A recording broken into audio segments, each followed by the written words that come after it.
जनता को सब कुछ बीजेपी को दिखाने के लिए कर रहे हैं। संबित पात्रा का मैं रुख करूंगा, फिर आचार्य जी मैं आपको बता रहा हूं। एक सेकंड आपने अपनी बात को रखा। डॉक्टर पात्रा जवाब, आप विकास की बात नहीं करते, आपको सिर्फ यही खेला चाहिए और खेल समाप्त आपका हो रहा है असल के अंदर। बताना चाहते हैं मैं कौन हूं तो ठीक है सर, अनुराग जी हुआ, आपने बोला सवाल पूछ रहे हैं, थोड़ा समय दिया जाए और शांति से मैं बात डॉक्टर पात्रा बोलिए, देन आचार्य कर ली जाए। देखिए पहली बात है, आज ममता जी ने चिट्ठी लिखा है सबको कि आओ रे आओ मुझे बचाओ। पहले तो मुझे समझ में नहीं आता है इन लोगों को ये गलतफहमी क्यों है कि इनका मतलब ममता जी मतलब डेमोक्रेसी, राहुल गांधी मतलब डेमोक्रेसी और अखिलेश यादव मतलब राष्ट्र को बचाना है आ जाओ, डेमोक्रेसी को बचाना है आ जाओ। भाई साहब डेमोक्रेसी तो बची हुई है, सुप्रीम कोर्ट है, इलेक्शन कमीशन है, उनको तो आप गाली दे रहे हो। और मैं तो कह रहा हूं सभी को आ जाना चाहिए, बिल्कुल अखिलेश जी कल आ जाएं। और ये जो कांग्रेस वाले और कम्युनिस्ट वाले उनको तो कल आज प्रियंका गांधी जाके केरल में कह रही थी ये तो क्या है, स्मगलर है, गोल्ड स्मगलर।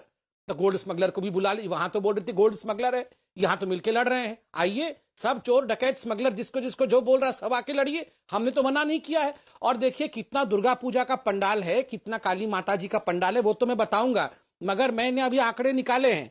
786 हरे कुर्तों का शोरूम है, हरे कुर्तों का शोरूम। पहले आप बताइए, आप जो बंगाल में प्रचार करने आएंगे इस चिट्ठी को पढ़ने के बाद हरा कुर्ता पहन के आएंगे या लाल कुर्ता भी धारण करेंगे? प्रभु अच्छा हरा कुर्ता क्या हरियाली से आपको नफरत है क्या? कुर्ता भी धारण करोगे, हरी कुर्ता ही पहन के आ जाओगे? नहीं, देश के अंदर हरियाली नहीं रहे तो आप हरे कुर्ता पहन के आओगे, लाल कुर्ता तो पहन के आओ। हिम्मत है तो भारतीय जनता पार्टी अपने झंडे से हरा रंग हटा दे, हिम्मत है तो तिरंगे से हरा रंग हटा दे। कमाल की बात कर रहे हैं आप, हरियाली का अपमान कर रहे हैं आप। अरे भैया देश के किसान का अपमान कर रहे हैं। हरियाली का पेड़ पौधे फसल हरे रंग का जो हमारे पेड़ पौधे पहने हुए हो, अपमान कर रहे हो आप अपने झंडे का अपमान कर रहे हो, तिरंगे का अपमान कर रहे हो। हरे रंग का अपमान मतलब तिरंगे का, ये हरे कुर्ता मतलब समृद्धि, ये हरा कुर्ता मतलब अपमान कर रहे हो। प्रभु उसमें हरा रंग है, आप भारतीय जनता पार्टी के झंडे का भी अपमान कर रहे हो, उसमें भी हरा रंग है। पेड़ पौधा पहन के घूम रहे हो जो समाज, आप ऐसे हमें मूर्ख मत समझिए भदौरिया भाई, मतलब आप ये पेड़ पौधा पहन के घूम रहे हो। हरे रंग का मतलब आप राष्ट्र का अपमान कर रहे हो। आप बोल रहे हो, आप क्या बोल रहे हो? अरे लाल कुर्ता तो अरे भाई साहब हरे रंग का मतलब नहीं जानते आप हरे रंग का भी मतलब नहीं जानते, सफेद रंग का भी मतलब नहीं जानते, केसरिया का मतलब भी नहीं जानते। आप सिर्फ एक ही चीज जानते हो कि कैसे हम हिंदू मुसलमान की राजनीति करें, कैसे जात धर्म की राजनीति करें, कैसे जात धर्म की राजनीति को हम देश के अंदर में नफरत के आग में झोंक दे और हम सत्ता पालें। लेकिन बिल्कुल आपने बोला अनुराग भदौरिया, मैंने आपको सुना, आपने बोला जाति धर्म की राजनीति, हिंदू मुसलमान की राजनीति। आचार्य प्रमोद कृष्ण को स्क्रीन पे दिखाइए और संबित पात्रा को स्क्रीन पे दिखाइए। मैं आचार्य जी आपके पास आता हूं। जाति धर्म की भी बात हो रही थी, गोत्र की भी बात हो रही थी। एक फैक्ट यह है कि जीवन में गोत्र दो ही समय पे बताया जाता है, 2 से 3 समय पे बताया जाता है। पहला समय वो होता है कि जब आपका विवाह होता है तब गोत्र बताना होता है। दूसरा समय वो होता है जब आपके घर में बच्चे का जन्म होता है, तब उसका पूजा पाठ होता है, तब आपको गोत्र बताना पड़ता है। और तीसरी बारी जब आपके माता पिता का स्वर्गवास होता है, उस समय जब उनका पूजा पाठ चल रहा होता है, तब आपको गोत्र बताना पड़ता है। तो गोत्र की विधि तो ये है।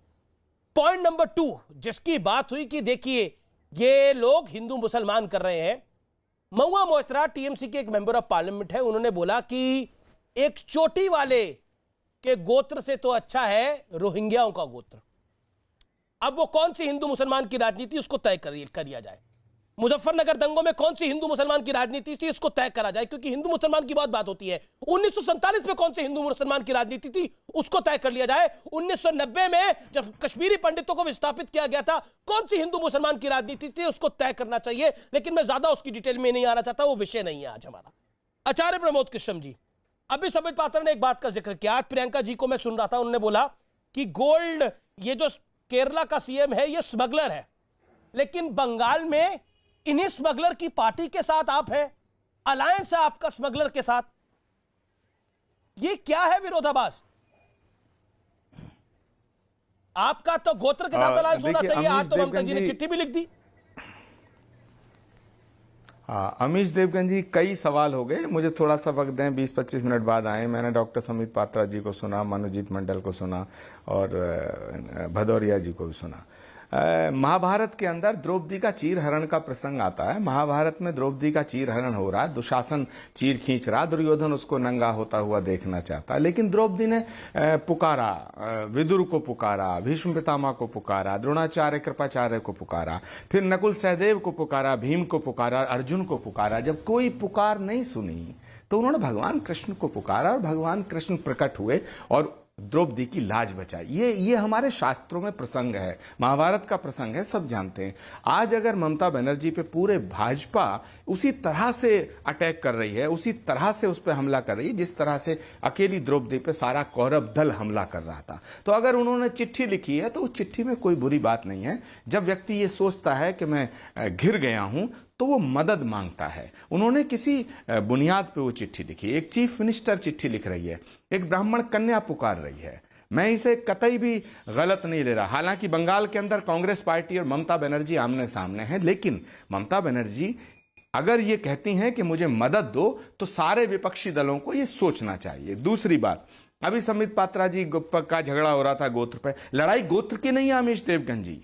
मैं तो कहना चाहूंगा इलेक्शन कमीशन को कि जिस तरह हर एक कागज में, आधार कार्ड में, हर एक जगह वोटर लिस्ट में भी होता है जाति क्या है, धर्म क्या है, लिंग क्या है, तो एक कॉलम गोत्र का बनवाया जाए। और संबित पात्रा जी, आपसे निवेदन है, आप सरकार के सत्ताधारी दल के प्रवक्ता हैं, तो आप भी इस बात को करिएगा। तीसरा सवाल, आपने कहा कि साहब केरल के अंदर जो लेफ्ट पार्टी है उसके सीएम को प्रियंका जी ने स्मगलर बताया है। जिस पार्टी से वो चुनाव लड़ रही हैं उसका गठबंधन है, जिसको बता रहे हैं बंगाल में लेफ्ट से गठबंधन है, हाँ आसाम में वो है। तो कांग्रेस पार्टी के लिए मैं कहना चाहता हूं, कांग्रेस पार्टी एक चंदन का वृक्ष है। कह रहीम उत्तम जो रहीम उत्तम प्रकृति का करी सकत कुसंग, चंदन विष व्यापत नहीं लपटे रहत भुजंग। तो प्रभु, कांग्रेस पार्टी पे किसी का फर्क नहीं पड़ता। कांग्रेस पार्टी नेहरू गांधी की आइडियोलॉजी पे चलने वाली पार्टी है। अंतिम जवाब मैं देना चाहता हूं डॉक्टर पात्रा से। डॉक्टर संबित पात्रा का बार बार यह है कि ममता बनर्जी ने गोत्र क्यों बताया। बीजेपी का सवाल यह है कि ममता बनर्जी को गोत्र बताने की जरूरत क्या पड़ी। इसलिए पड़ी, आप तो कहते थे ममता मूल्य है, मुमताज है,